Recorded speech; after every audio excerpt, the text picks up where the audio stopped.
কঞ্চি কলম নামটা শুনে ভাবছেন এটা আবার কি। ৭৬ বছর বয়সে এখন দিব্যি মজে আছেন কঞ্চির কলমে। নিজের হাতে কঞ্চির কলম তৈরি করেন। প্রাচীন পদ্ধতিতে বাড়িতেই বানিয়ে ফেলেন কালি। ভাজা চালের গুঁড়ো, কেশরী পাতা রস ও হাঁড়ির কাজল মিশিয়ে নিজেই কালি তৈরি করেন তিনি। বর্তমান সময়ে তার হাতের লেখার জুড়ি মেলা ভার। প্রায় ৭ দশক আগে তিনি হাতে তৈরি কালি দিয়ে কঞ্চি কলমের মাধ্যমে কলা পাতায় লেখা শুরু করেছিলেন তিনি হলেন চোপড়া ব্লকের লক্ষ্মীডাঙ্গি গ্রামের বাসিন্দা তথা প্রাক্তন প্রধান শিক্ষক দেবেন্দ্রনাথ সিংহ। যে কঞ্চি কলমটা তখনকার লেখা, এই কঞ্চি কলমটা তৈরি করাটা আলাদা ছিল। তারপরে ইয়ে করে দিলে কী করতে হবে, তৈরি করতে হবে, কালিটা তৈরি করতে কী করতে তৈরি হবে, ওইভাবে আমরা শিখে গেছি। তখন থেকে লেখার কোথায় মোটা হবে, কোথায় স্লো হবে। একদিন আমি সাইনবোর্ডও লিখছিলাম। এই যে আগে তো বড় বড় সাইনবোর্ড ছিল, সাইনবোর্ডে কত রকম নানা রকম ডিজাইন, ওগুলো দেখে দেখে যাবো, আপনি ওগুলো দেখে দেখে শিখবো। কালি হলো কেশরী পাতার রস, চাল পোড়া ভাজা আর হাড়ির কাজল দিয়ে মানে মিশিয়ে রসটা দিয়ে বার করে একসঙ্গে মিশিয়ে তারপরে কালি তৈরি করা হয়। তো এখন তো বিভিন্ন বাজারে কালি, ওই যে চষে যাচ্ছি, দেখা হয় না, কালিগুলো অন্যরকম হয়ে গেছে। আধুনিক যুগেও পুরনো পদ্ধতি ধরে রেখে তিনি এলাকায় নজির সৃষ্টি করেছেন। ডিজিটাল হরফে লেখা ছাপানো হলেও কঞ্চি কলম ব্যবহার করে তিনি প্রাচীন পদ্ধতি ধরে রেখেছেন। প্রচারের আলোয় না এলেও এলাকার মানুষের কাছে তার লেখার কদর কম্পিউটারের ছাপার অক্ষরের থেকেও বেশি। বিভিন্ন সরকারি দপ্তর ওই তো দেখালাম, মানে স্কুলের খেলার দেখালাম। এখন টাইমটা কিভাবে কাটছে?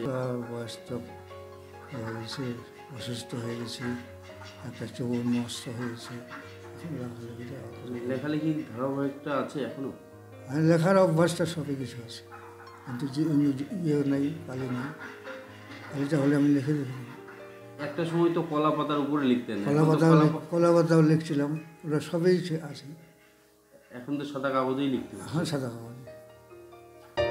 দেবেন্দ্রনাথ বাবু বলেন, কালি কলম মন লেখে ৩ জন। মন চাইলেও এখন আর আগের মতো লিখতে পারি না, বয়স বেড়েছে, তবু সকাল সন্ধে নিয়ম করে লিখতে বসি। এখনো অনেক মানুষ আসেন অনেক কিছু লিখে নিতে। সুন্দর হাতে লেখার জন্য জাতীয় শিক্ষক কল্যাণ সংস্থার শংসাপত্র পেয়েছেন দেবেন্দ্রনাথ বাবু। জেলা প্রশাসন শংসাপত্র সংবর্ধনা দিয়েছে। ইসলামপুর প্রেস ক্লাব থেকে দেওয়া হয় একলব্য পুরস্কার ও মানপত্র। সব উপরওয়ালার ইচ্ছা, গুরুর কৃপায় হি কেবলম, আমার কৃপা নাই, আমি না। কালি কলম মন লেখা ৩ জন। ৩ জন না হলে কেউ লিখতে পারবে না। আপনাদের যন্ত্রগুলো যদি না আপনি পারবেন না। সব কিছু নিয়ে আপনারা লিখবেন, হাত দিয়ে লিখবেন, কলম দিয়ে লিখবেন, যন্ত্রতে কী করবেন, আবার পেপারে দিবেন, ওটা আপনাদের ব্যাপার। এই যে বড় ছোট কী করে, আর যেদিন থেকে হয়েছে জেরেস, সেদিন থেকে হয়েছে মাথা ফ্রেশ। ওখান থেকে অনেক কিছু বুদ্ধি বার করে আমি সব কিছু করতেছি। তো এখনো কি দরকার হলে লিখতে হয়, দিতে হয়।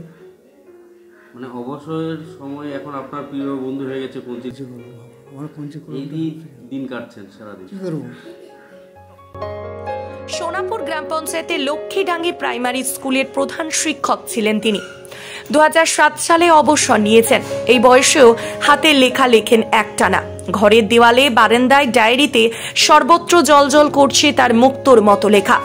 দেবেন্দ্রবাবু ইতিমধ্যে কঞ্চির কলমে কয়েকটি চটি বই লিখে ফেলেছেন। বইগুলিতে কবিতা ও ছড়া দিয়ে ভরিয়েছেন জীবনের ইতিবৃত্ত।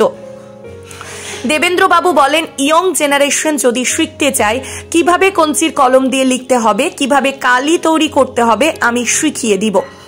এই বৃদ্ধের ইচ্ছে, যতদিন বাঁচবেন ততদিন কঞ্চির কলম দিয়ে লিখে যাবেন, মুক্তো ছড়াবেন সাদা পাতায়।